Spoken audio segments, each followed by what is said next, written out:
Olá, pesquisadores, empreendedores, eu sou Elis, sou sócia fundadora e CEO da Ostera. Eu vou hoje contar como que a gente chegou até aqui, como que o Centelha fez parte dessa trajetória. Eu sou bióloga, sou formada pela Federal do Rio Grande do Sul e fiz mestrado e doutorado lá também. Durante o meu doutorado, nós estávamos em busca de financiamento para a nossa pesquisa, né? Então, sempre buscando editais, como se alguém aqui que vai entrar no programa é pesquisador, sabe que essa é uma boa parte da rotina do pesquisador, né, buscar financiamento para pesquisa. Nós estávamos em busca desses editais que financiam os projetos, até que o meu orientador da época encontrou o programa Centelha. Então, isso foi em 2019, nós participamos da primeira edição do programa Centelha, que teve vigência em 2020. E quando ele chegou com o edital do Centelha, a gente pensou assim, olha, vamos arriscar, né? Porque a gente nunca tinha feito nada tão ao empreendedorismo, não tínhamos nem ideia de como se faz uma empresa, né? Como se começa e como se continua. Mas parecia realmente uma oportunidade para quem está iniciando, né? Para quem tinha uma ideia. Então, eu acho importante falar que hoje a gente tem a Ostera, que é a nossa empresa, mas ela não era uma ideia desde o início da pesquisa, né? A Ostera veio de uma pesquisa. Então, nós estávamos trabalhando no nosso objeto, né, no nosso interesse como pesquisadores, né? E depois do fim da pesquisa, digamos assim, né? Na verdade, a pesquisa nunca tem fim, mas depois de trabalhar um tempo em cima daquilo, a gente percebeu que existia, sim, um potencial para abrir um negócio, para transformar aquela nossa ideia em serviço. Então, calhou do slogan do Centelha ser o primeiro impulso para quem quer empreender, e conosco foi exatamente isso, né? Foi um edital que nos ajudou realmente a fazer esse pulo do laboratório, do ambiente de pesquisa, do ambiente puramente acadêmico, para o mundo do empreendedorismo. O Centelha nos ajudou muito, não só financeiramente, né, não só com o recurso que ele disponibilizava, mas também com essas formações, né, esse apoio que vem em forma de conteúdo.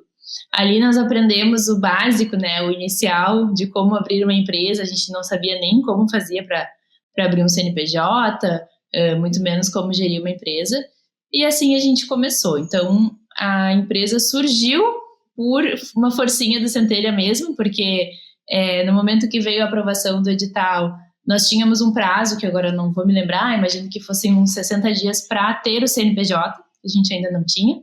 Então, fomos atrás de toda essa regulamentação, contratamos um contador, acho que é o passo número 1, fizemos o nosso contrato social, né, chamamos pessoas que a gente entende que seriam importantes para entrar nesse projeto com a gente e fazer parte da nossa sociedade, e assim a gente viu a nossa empresa. E a partir daí, nós fomos juntando muito a nossa expertise, nosso conhecimento, né, com o projeto, a parte realmente científica, né, a parte da pesquisa, e fomos adaptando isso ao mercado. Então, a Ostera é uma empresa que trabalha com uma área de reprodução assistida, né? O que nós fazemos, na verdade, é que durante o meu projeto de mestrado e de doutorado, nós analisamos as células do cúmulos, né, que são células ovarianas de pacientes que são submetidas à fertilização in vitro. Então, o nosso objetivo principal sempre foi entender o que faz um óvulo se tornar um embrião. E, infelizmente, a minoria dos óvulos das mulheres é que realmente vão gerar uma gravidez de sucesso. Então, a ideia da pesquisa sempre foi entender qual é a diferença entre os óvulos que são de boa qualidade e os óvulos que são de má qualidade. Então, nós coletamos essas células que são descartadas no ambiente da clínica, né, no ambiente da fertilização in vitro. Nós coletamos essas células e estudamos elas. Quando a gente entrou no Centelha, nós já tínhamos visto que existia o potencial para desenvolver uma ferramenta que, analisando essas células, ia conseguir prever quais óvulos iam de fato gerar uma gravidez de sucesso ou não.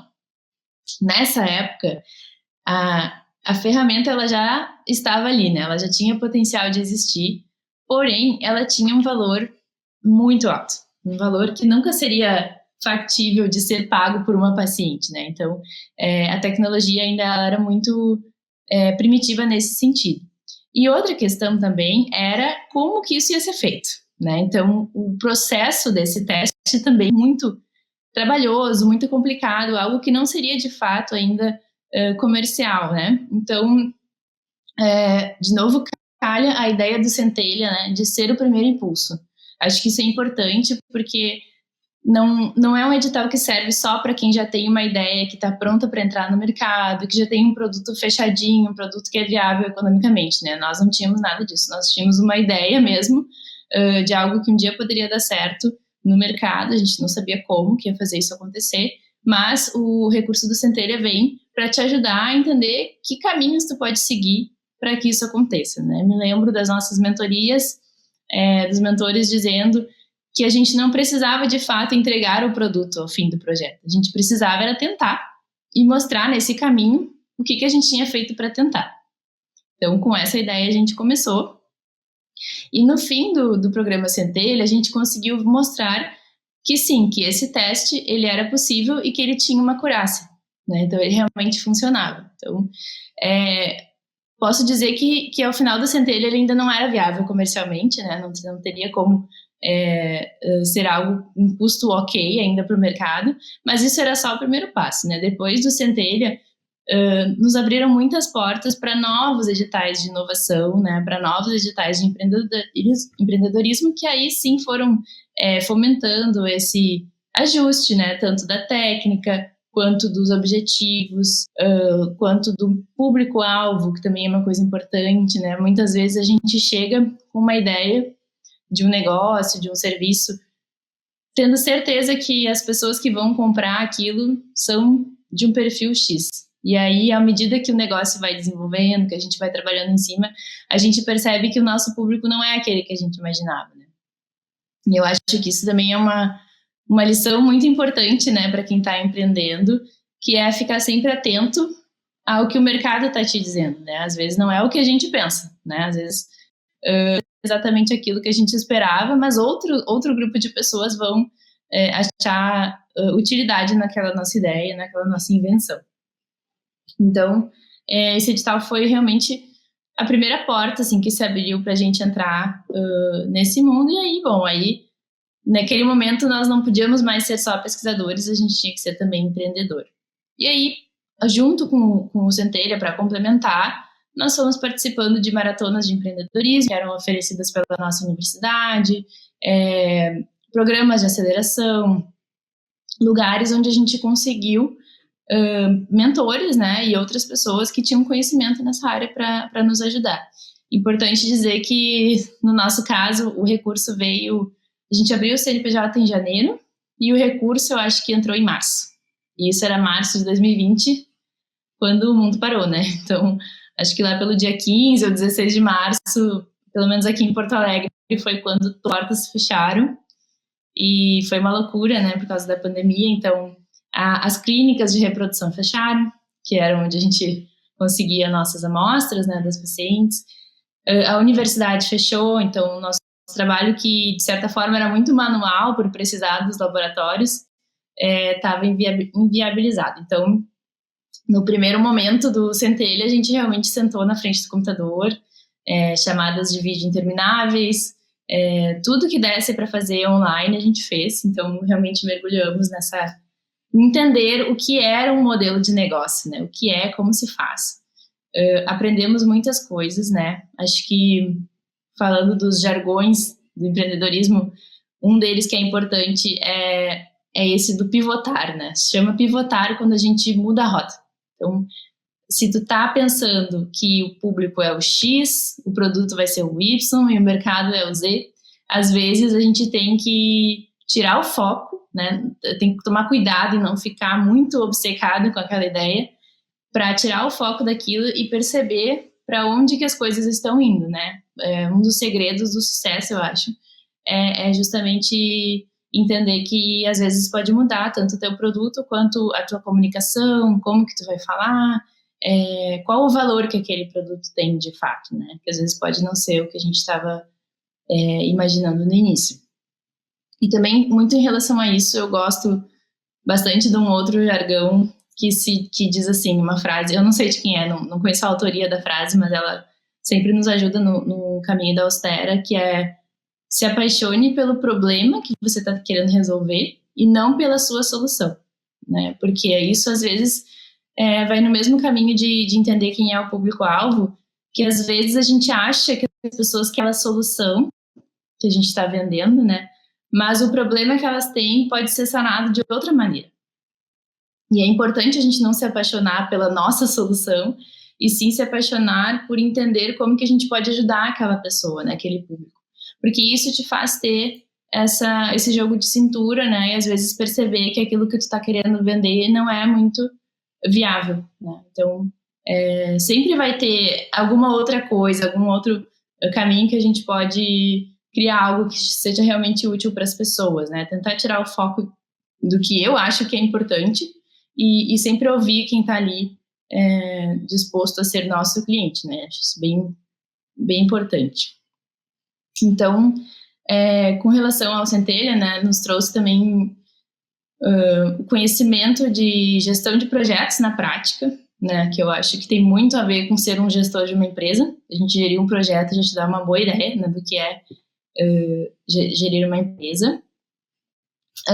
Trouxe também o conhecimento de como gerenciar uma equipe, né, porque um projeto grande, assim, a gente não faz sozinho, e a empresa também não, e isso pode ser bem mais desafiador do que parece, né, distribuir papéis, entender aonde cada um pode agregar, né, quais são as habilidades de cada um, quais são, às vezes, onde a pessoa não tem tanta habilidade, né, o que a gente poderia direcionar para cada um, porque se cada um faz uma parte, o projeto ele fica muito mais rápido, né, muito mais eficiente.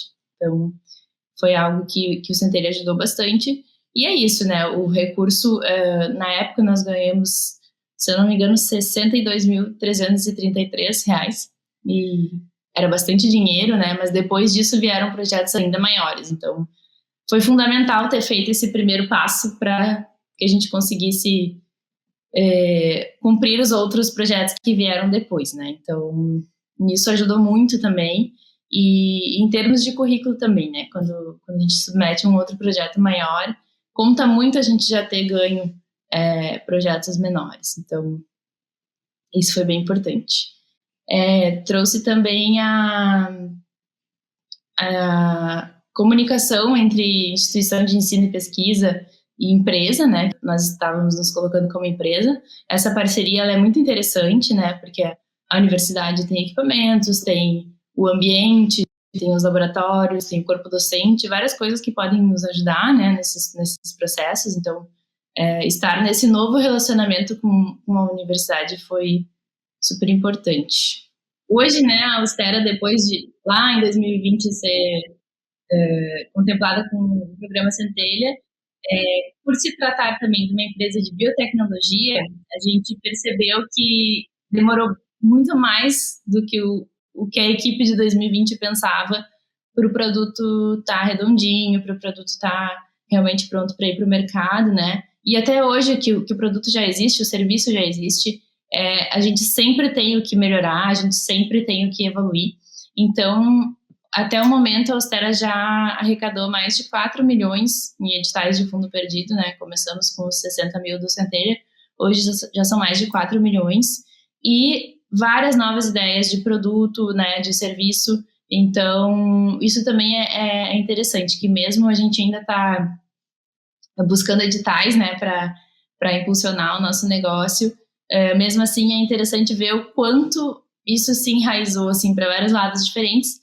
E hoje a gente sabe, né, a Austera foi sendo construída e foi nos mostrando o que ela queria ser, digamos.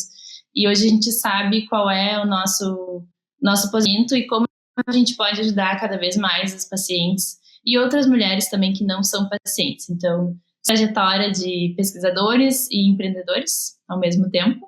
E é muito interessante como a gente conseguiu evoluir tendo esse background de pesquisador, assim, acho que nos ajuda muito, né, em diversos aspectos da empresa, E cada vez mais a gente está agregando pessoas de fora, novos funcionários, pessoas de outros estados, né? Da maneira que dá, às vezes, no trabalho virtual. Então, hoje, seguimos no desenvolvimento do Ostera Teste da Ostera, tanto por meio de digitais quanto por financiamento próprio.